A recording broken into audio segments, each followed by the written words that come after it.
Bonjour et bienvenue dans l'exercice 20 qui est en fait le dernier exercice sur la série d'exercices concernant le chapitre 1, les suites arithmétiques.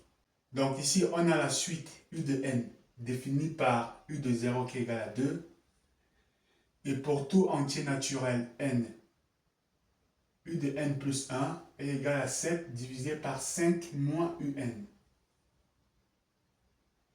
On nous demande que vaut U de 1 et que vaut U de 2.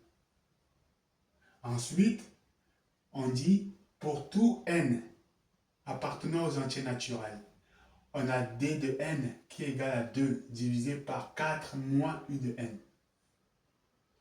On nous demande de démontrer que U de n est égal à 4 dn moins 2 sur dn. C'est parti. Question 1. On demande que vaut U de 1. Qu'est-ce qu'on a comme données? On a U de 0 et on a U de n plus 1. U de 1, en fait, c'est lorsque n vaut 0. Ok? On va faire U de 1, c'est égal à U. Lorsque n vaut 0, ça fait U de 0 plus 1. Ok? 0 plus 1, ça fait 1. Donc, ça fait U de 1. C'est la même chose. Ok? C'est donc égal à quoi? C'est donc égal à... Donc, on va prendre notre terme ici. Ok? On va remplacer n. Lorsque n vaut 0, on va le remplacer.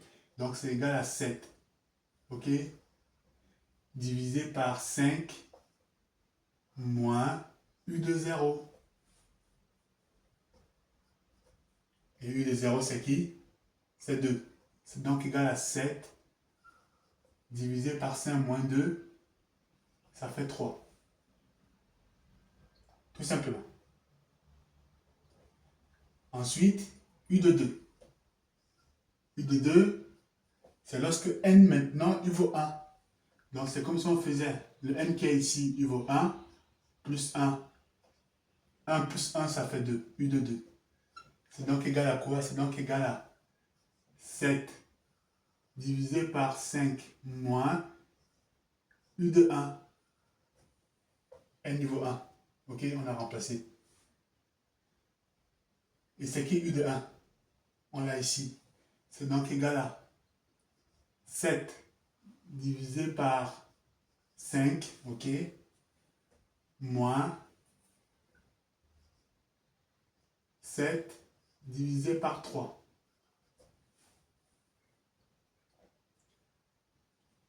On sait le faire, ça. On va mettre au même dénominateur. Ok? Ça fait donc 7 divisé par 5 moins 7 sur 3. En mettant au même dénominateur, ça nous fait 7. Ok? Le même dénominateur, c'est 3, ça fait 15. 15 moins 7, ok? Divisé par 15 moins 7 sur 3. Ok? On est ok, non?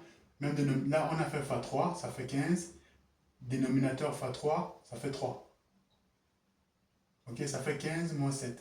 Ok? C'est donc égal à 7. Donc, tout ce terme-ci, ça fait 8 sur 3 divisé par 8 sur 3. Ok? Et comme on l'a déjà vu, on multiplie le terme, la fraction du numérateur par l'inverse de l'autre fraction. Ça nous fait 7 multiplié par 3 sur 8. Ok? On peut directement calculer, ça fait 21 sur 8. Ok? Tout simplement. Donc ici,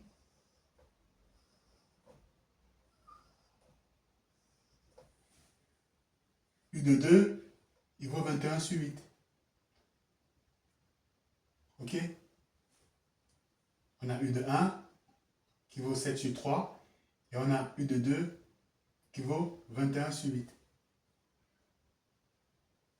Voilà, on a répondu à la première question. Maintenant, la deuxième question. Question 2.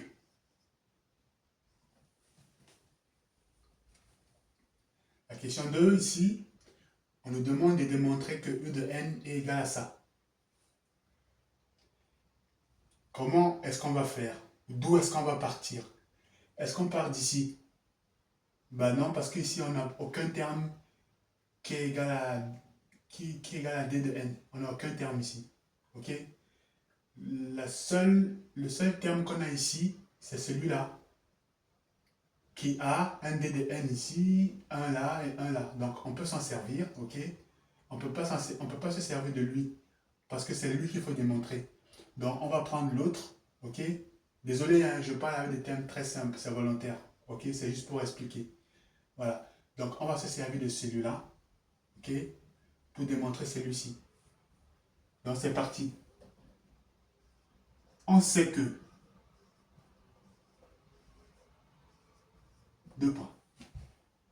On sait que d de n est égal à 2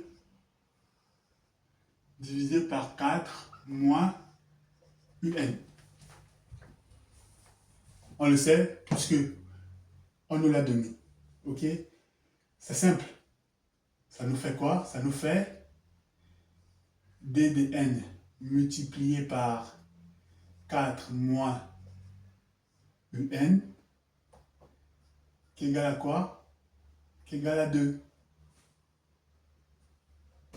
Ça nous fait 4. Ça nous fait 4 d de n. d de n fois 4 moins u de n d de n qui est égal à toujours 2. On a juste développé.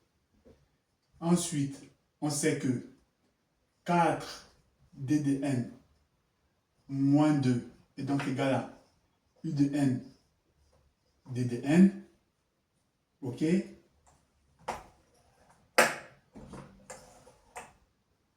Par conséquent, on a donc u de n qui est donc égal à 4 d de n moins 2 divisé par d de n. Voilà. On a démontré ce résultat-là, tout simplement. Il n'y avait aucune difficulté, comme je disais. Comme vous l'avez vu, c'est juste ici là de la manipulation, ok? On manipule les termes, tout simplement. On arrive au résultat. Et ici, on sait faire, on l'a déjà fait plusieurs fois. Donc, il n'y avait aucune difficulté. C'était vraiment, le but était vraiment de finir cette série d'exercices avec un exercice numéro 20 très simple. Ok? Aucune difficulté, on l'a déjà fait. Là, il fallait simplement avoir la présence d'esprit de voir que on a un terme ici avec d de n. Sachant qu'il faut démontrer un terme où il y a également d de n, il fallait simplement manipuler ce terme pour démontrer celui-là. Ok? Donc voilà, les amis, bravo pour votre patience pour cette première série d'exercices.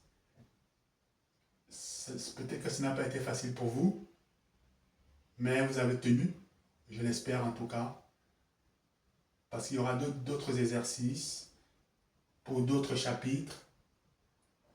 On va continuer à travailler, ne vous découragez pas, continuez à faire les efforts, ça va payer. En tout cas, bravo à vous et rendez-vous dans le prochain chapitre.